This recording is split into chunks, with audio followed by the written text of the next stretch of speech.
Perlantikan wakil parti atau proksi parti ke GLC, Government Link Company, menjadi isu hangat yang sedang dibahas di media sosial. Isu itu tidak sepatut dilihat secara mikro, tetapi secara lebih luas. Kita perlu kaji terlebih dahulu sebab apa GLC ini diwujudkan dan sebab apa orang politik ingin kontrol GLC tersebut. Lebih-lebih lagi, semenjak 22 bulan pemerintahan Pakatan Harapan, GLC ini diguna oleh puak-puak DAP untuk melemahkan ekonomi orang Melayu. Itu yang sebenarnya isu utama. GLC ini disabotaj oleh DAP dan rakan-rakan mereka di dalam Pakatan Harapan, dan akibatnya ekonomi orang Melayu akan menjadi lemah. That's the issue. Apabila GLC ini mula-mula ditubuhkan, ia adalah satu perancangan secara mana nak memperkuatkan ekonomi orang Melayu. Sebelum merdeka, kekayaan Malaysia dimiliki oleh orang asing. 70% syarikat-syarikat British. Dan yang lagi 30% itu dimiliki oleh orang bukan Melayu. Terutama sekali Cina. Tapi orang Cina telah menyaga di masa itu belum ada Malaysia, di Persekutuan Tanah Melayu, lebih dari 300-400 tahun. Dan apabila British mengambil alih kuasa pada katalah 200 tahun lebih dahulu, mereka membuat satu dasar untuk membina satu ekonomi yang kukuh di Singapura. Sebelum tu, pemerintahan Persekutuan Tanah Melayu bergantung kepada India, sokongan India, bantuan kewangan dari India, British India. Apabila British membuat keputusan untuk berdekir to be self-sustainable ataupun independent of India, maka mereka terpaksa membina satu ekonomi yang kukuh di Singapura. Tetapi dulu Singapura tidak ada apa-apa. Kampung nelayan saja. Jadi British menjemput Cina dari Melaka, Straits Chinese ataupun yang kita kenal sebagai Babah Chinese. Jemput mereka ke Singapura untuk membuka perniagaan. Dan British akan mencukai perniagaan-perniagaan ini. Memberi lesen, menerima cukai dan sebagainya untuk nak bayar gaji kaki tangan kerajaan. Jadi memang British sengaja nak memperkuatkan ekonomi orang Cina atau mengukuhkan ekonomi orang Cina supaya British dapat faedah dalam bentuk lesen, dalam bentuk cukai dan sebagainya. Dan ini 200-300 tahun dulu. Jadi apabila Malaysia merdeka atau Malaya merdeka tahun 57, ekonomi dikontrol oleh orang asing, British 70% dan orang Cina 30%. Orang Melayu hanya ada tanah mereka, lembu, kambing, ayam, sampan bagi nelayan dan sebagainya. They have no economic power, Malays. Jadi British sudah nampak perkara ini akan menjadi masalah. Jadi sebelum merdeka lagi, British telah menubuhkan MARA yang dipanggil RIDA. Dan tujuan British ialah untuk membina ekonomi orang Melayu. Dan rancangan ini ialah sebelum merdeka, bukan rancangan UMNO atau orang Melayu. Rancangan British. Dan apabila merdeka, kerajaan mendapati yang memang orang Melayu tidak ada kekuatan ekonomi langsung.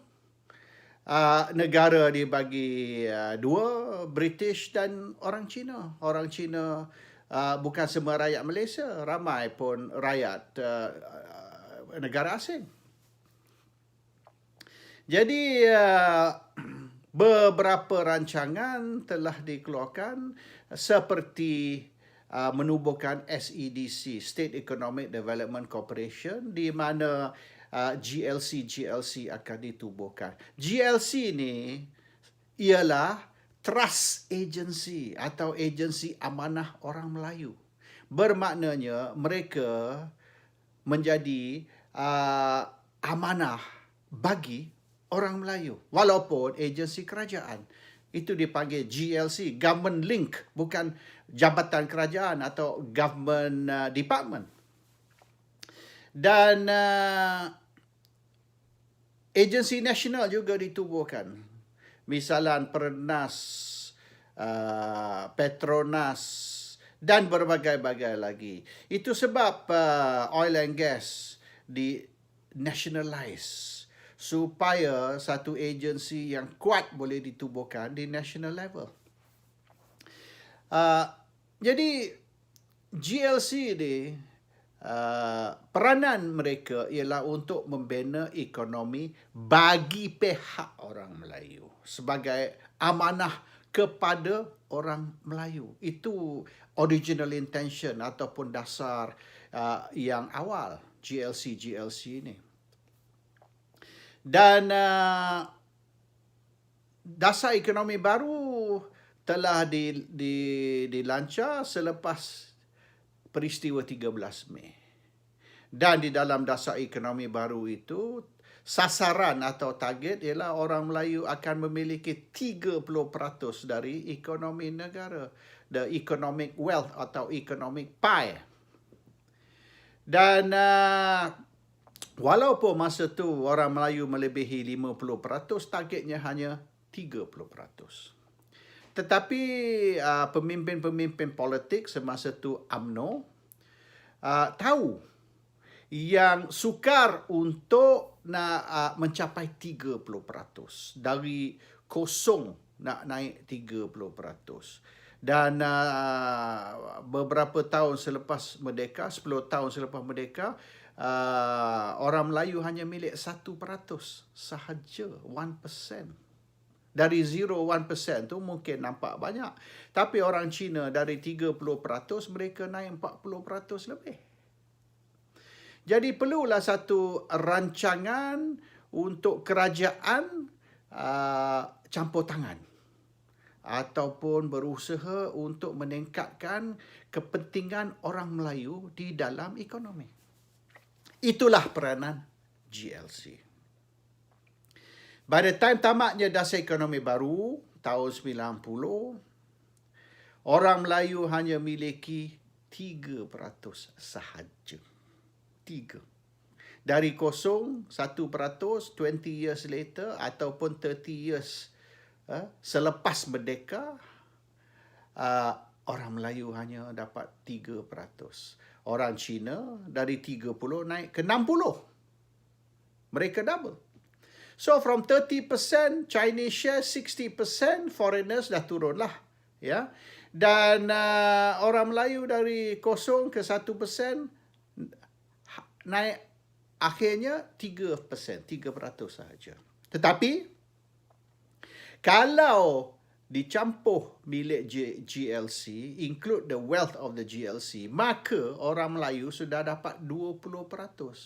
Jadi kerajaan ambil kira GLC sebagai hak milik ekonomi orang Melayu. Dan oleh kerana GLC ni dianggap sebagai hak milik orang Melayu, maka orang Melayu punya share sudah jadi 20%, orang Cina 60%. Yang lain-lain tu foreigners. Okay. What happens kalau GLC ni ditutup, dijual? Ataupun milik orang Melayu ni berpindah kepada orang bukan Melayu. maka orang Melayu tidak lagi ada 20%. Orang Melayu hanya ada 3%. Dikatakan Malaysia di tanah Melayu. Tapi hak milik orang Melayu hanya 3%. Kalau nak kekal 20%, maka GLC ni perlu di dalam tangan orang Melayu. Then we can claim GLC is included as part of the Malay share of the economic pie. Itu pasal isu GLC ni menjadi hangat, terutama sekali bagi orang Melayu, oleh kerana orang Melayu melihat GLC ni as part of the Malay wealth. Walaupun government link company dan bukan private, tetapi sebagai trust agency amanah bagi orang Melayu, perlu GLC ni ditadbir dan dikontrol oleh orang Melayu. That is the issue. Kalau kita nak kata orang politik ni tidak lagi boleh campur tangan atau pemimpin politik tidak lagi boleh terlibat di dalam GLC ni kita ambil keluar dari kontrol orang Melayu, maka orang Melayu tidak lagi memiliki 20%, tapi orang Melayu hanya memiliki 3% sahaja dari the economic pie. 3% of the wealth of this country.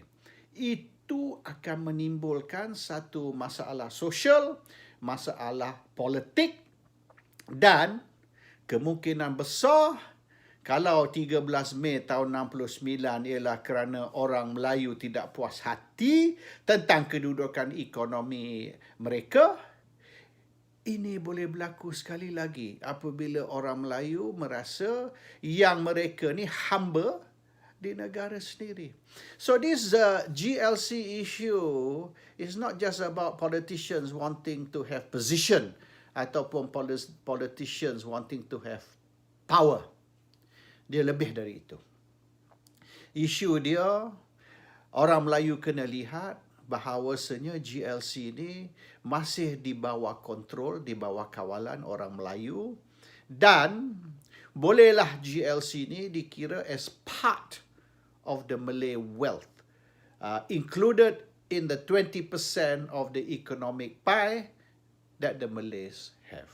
So it's a very delicate issue.